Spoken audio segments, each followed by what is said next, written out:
everyone, welcome back to my another video. আজি আপোনালোকৰ লগত মই যে কৈছিলোঁ যে list of government and private college মই আণ্ডাৰ ডিব্ৰুগড় ইউনিভাৰ্চিটি মই শ্বেয়াৰ কৰিম বুলি।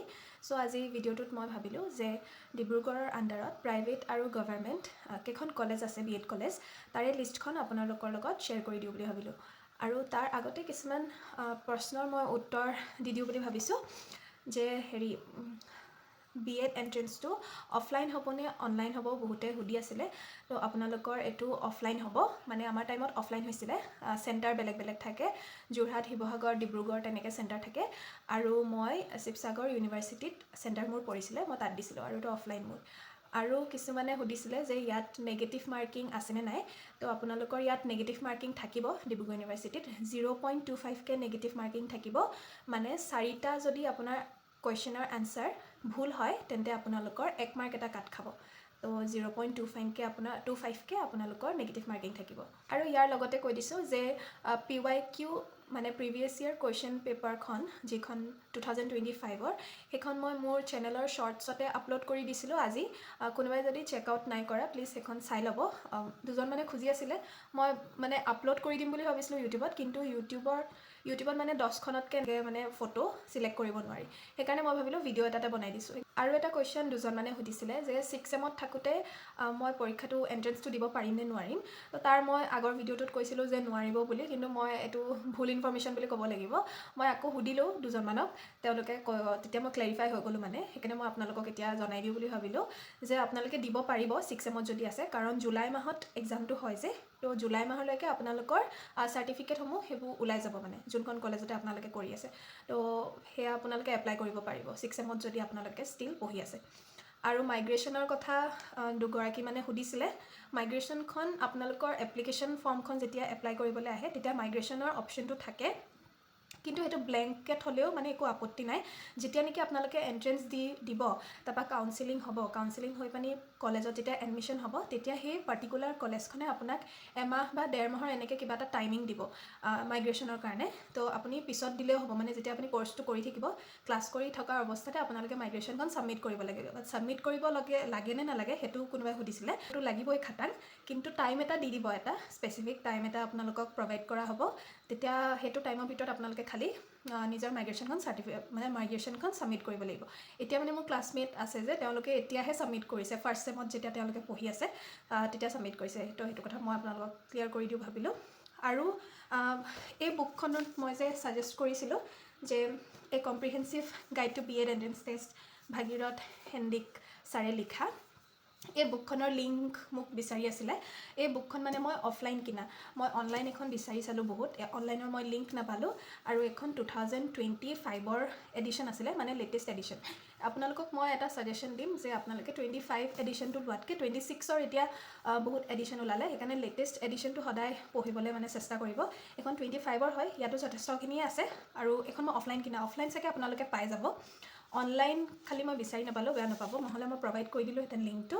কিন্তু মই এতিয়া মানে এইটো ছাজেশ্যন দিম যে 2026ৰো এতিয়াতো এডিশ্যন ওলালে, তো সদায় লেটেষ্ট এডিশ্যনটোত মানে কিনিবলৈ চেষ্টা কৰিব, তেতিয়া তাত বেছি ভালকৈ থাকিব পাৰে বস্তুখিনি। এতিয়া মেইন ভিডিঅ'টোলৈ আহোঁ, যোনটো ভিডিঅ' এতিয়া আজিৰ টপিকটো মেইনলি মই কলেজকেইখনৰ নাম কৈ দিম আৰু লগতে লোকেশ্যনটো মানে ক'ত আছে সেয়াও কৈ দিম। মানে মই এখন লিষ্ট যোৱা বছৰে বনোৱা, যেতিয়া নেকি মই দিছিলোঁ।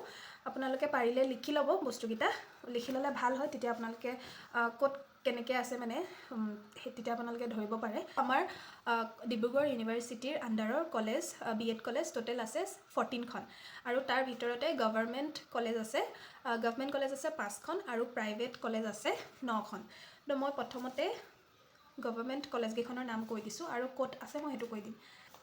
ফাৰ্ষ্ট হৈছে ডাইট চাবুৱা, যোনখন চাবুৱাত আছে ডিব্ৰুগড়।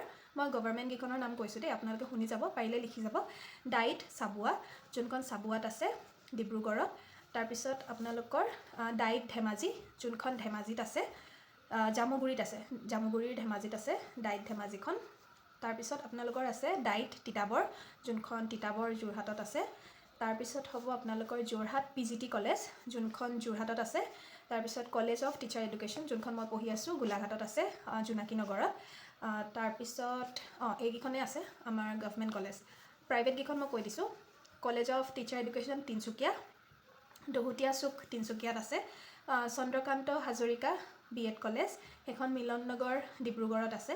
তাৰপিছত Namrup college of teacher education, এইখন ডিব্ৰুগড়ত আছে।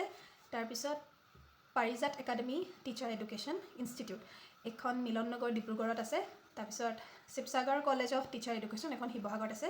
কিন্তু এতিয়া এখন টোটেলি অট'নমাছ ইউনিভাৰ্চিটি হৈ গ'ল শিৱসাগৰ ইউনিভাৰ্চিটিখন, সেইকাৰণে এইখন ডিব্ৰুগড় আণ্ডাৰত সাধাৰণতে ধৰা নহয়। মই ইয়াত খালি লিখি থৈ দিছিলোঁ। তাৰপিছত আপোনালোকৰ Kamala Bezbaruah memorial college of teacher education, এখন তৰাজানত আছে যোৰহাট। তাৰপিছত বিহপুৰীয়া PGT কলেজ, এইখন লখিমপুৰত আছে। তাৰপিছত আছে college of teacher education Dhakuakhana, এইখনো লখিমপুৰত আছে আৰু এইখন ছেমি প্ৰাইভেট হয়। ঠিক আছে, তো মই প্ৰাইভেট আৰু গভৰ্ণমেণ্ট কলেজকেইখনৰ নাম মই ইয়াত কৈ দিলোঁ। আপোনালোকে পাৰিলে ভিডিঅ'টো শ্ল' কৰি পানি লিখি যাব, তেতিয়া এটা আইডিয়া হয় কোনখনত এপ্লাই কৰিব পাৰিব আৰু ক'ত ক'ত ভাবিছে যোনে যোনে। তো মই ইয়াত খালি মই ছিট নাম্বাৰকেইটা লিখি থোৱা নাই, মানে ক'ত কিমানটা ছিট আছে। কিছুমানত 100, কিছুমানত 50 তেনেকৈ থাকে। ছিট তাতকৈ বেছি নাথাকে, কিছুমানত 100 থাকিব, কিছুমানত 50 থাকিব। খালি কোনকেইখনত কিমানটা ছিট আছে মই এইকেইটা খালি ইয়াত লিখা নাই। আজিৰ ভিডিঅ'টোত মই এইকেইটাকে শ্বেয়াৰ কৰি দিওঁ বুলি ভাবিলোঁ। আপোনালোকে ভালদৰে পঢ়িব আৰু মোৰ BEdৰ নোটছখিনি কেইজনমানে কিনিছে আৰু ভালেই পাইছে মই যিমান সুধিছিলোঁ। চ' কোনোবা যদি ইণ্টাৰেষ্টেড, মই এই ভিডিঅ'টোতো জনাই দিছোঁ যে ইয়াত স্ক্ৰীণত নাম্বাৰ এটা দি দিম, তাত আপোনালোকে 50 rupees এটা পে' কৰিলে মই মোৰ পাৰ্চনেল নোটছখিনি আপোনাক হোৱাটছএপৰ থ্ৰুৱেদি PDF বনাই পানি দি দিম। আৰু তাৰ লগতে আৰু দুখনমান ই-বুক আছে, সেইকেইখনো মই দি দিম, গুৱাহাটী ইউনিভাৰ্চিটিৰ ই-বুক। কাৰোবাক যদি দৰকাৰ হয় গুৱাহাটী ইউনিভাৰ্চিটিৰ কাৰণে দিম বুলি ভাবিছে, তেতিয়া সেইখন ই-বুক চালে আপোনালোকৰ সহায় হ'ব বুলি মই ভাবিছোঁ। আৰু ভালদৰে পঢ়িব। এই ভিডিঅ'টোতো মই আকৌ কৈছোঁ, এক্সাম মই যোৱা ভিডিঅ'ত কৈছিলোঁৱেই, যোৱাটো ভিডিঅ'ত, যে এপ্ৰিলৰ 30 তাৰিখে আপোনালোকৰ এপ্লিকেশ্যন ষ্টাৰ্ট হৈ যাব। আৰু তাৰ লগতে আপোনালোকে সময় পাবও পাৰে নাপাবও পাৰে, কিয়নো কৈছিলোঁ যে 6th চেমত থকাখিনিয়ে তেতিয়া ফাইনেল হয়, বা মাষ্টাৰ্ছ পঢ়ি থকাখিনিও ফাইনেলছ হয় জুন মাহত। জুলাই মাহটো পুটুককৈ, জুন মাহটোতো তেনেকৈ ফাইনেলছতে যায়গৈ, তো জুলাই মাহটোতো আহিয়ে যায়। জুলাই 11 তাৰিখে বুলি কৈছে যেতিয়া 11-12 তাৰিখে তেনেকৈ আপোনালোকৰ পৰীক্ষা হৈ যাব। সেই গতিকে আপোনালোকে পঢ়ি থাকক। আৰু নেক্সট ভিডিঅ'ত মই বড়োলেণ্ড ইউনিভাৰ্চিটিৰ চিলেবাছটো মই শ্বেয়াৰ কৰি দিম। আৰু যদি কিবা ডাউট থাকে কমেণ্ট বক্সতে ক'ব, মই তাতে ক্লিয়াৰ কৰি দিবলৈ চেষ্টা কৰিম। চ' আজি ভিডিঅ'টো যদি শেষলৈকে চাইছে, চেনেলটো ছাবস্ক্ৰাইব কৰিবলৈ নাপাহৰিব। থেংক ইউ ফৰ ৱাচিং দিছ ভিডিঅ' টিল দি এণ্ড।